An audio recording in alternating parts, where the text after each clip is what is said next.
दुनिया इस वक्त एक बड़े युद्ध के मुहाने पर खड़ी है।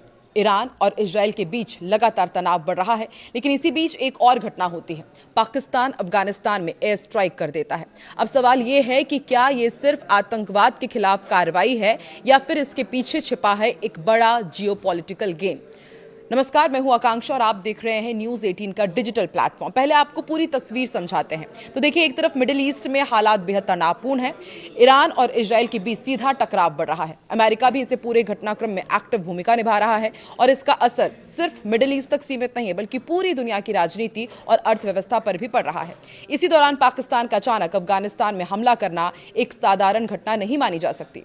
पाकिस्तान और अफगानिस्तान के बीच तनाव कोई नया तो है नहीं। पाकिस्तान लंबे समय से आरोप लगाता आया है कि अफगानिस्तान की जमीन का इस्तेमाल आतंकी संगठन कर रहे हैं, जो पाकिस्तान के अंदर हमले करते हैं। इसी वजह से पाकिस्तान समय समय पर सीमा पार कार्रवाई करता रहा है, लेकिन इस बार सवाल कार्रवाई का नहीं बल्कि उसकी टाइमिंग का है। पहला बड़ा कारण घरेलू दबाव। आज पाकिस्तान गंभीर आर्थिक संकट से गुजर रहा है। महंगाई चरम पर है, बेरोजगारी बढ़ रही है, जनता में असंतोष साफ देखा जा सकता है। और ऐसे हालात में सरकार अक्सर बाहरी खतरे का नैरेटिव बनाकर देश के अंदर एकजुटता दिखाने की कोशिश करती है, यानी कि आपका ध्यान भटकाने की कोशिश की जा रही है। आतंकवाद के खिलाफ कार्रवाई दिखाकर जनता का ध्यान असली मुद्दों से हटाया जा सकता है। दूसरा बड़ा फैक्टर माना जा रहा है ईरान में हाल ही में हुए हमलों और तनाव के बाद पूरे क्षेत्र में अस्थिरता बढ़ गई है। पाकिस्तान में भी शिया आबादी का एक बड़ा हिस्सा है और ईरान से जुड़ी घटनाओं का असर वहां की आंतरिक राजनीति पर पड़ता है। ऐसे में पाकिस्तान सरकार किसी भी तरह के आंतरिक विवाद या असंतुलन से फिलहाल बचना चाहती है। और तीसरा और सबसे अहम कारण माना जा रहा है सऊदी अरब के साथ उसका रिश्ता। तो देखिए, हमने आपको पहले भी बताया था कि पाकिस्तान और सऊदी अरब के बीच एक डिफेंस समझौता है, जिसके तहत युद्ध जैसी स्थिति में दोनों देशों को एक दूसरे की मदद करनी होती है। लेकिन अभी यह स्थिति है कि सऊदी और ईरान आमने सामने खड़े हैं। अब पाकिस्तान के सामने मुश्किल यह है कि आखिर साथ दे तो दे किसका।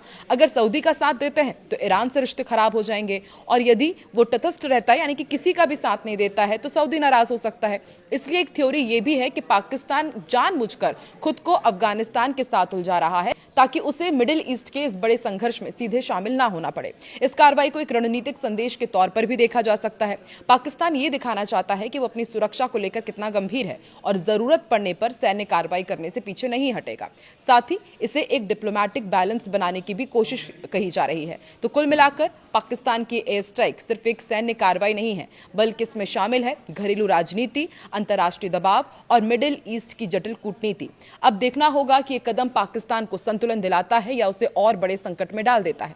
आप क्या सोचते हैं? क्या पाकिस्तान सही रणनीति अपना रहा है या एक ये जोखिम भरा धाव है? कमेंट में अपनी राय जरूर बताएं।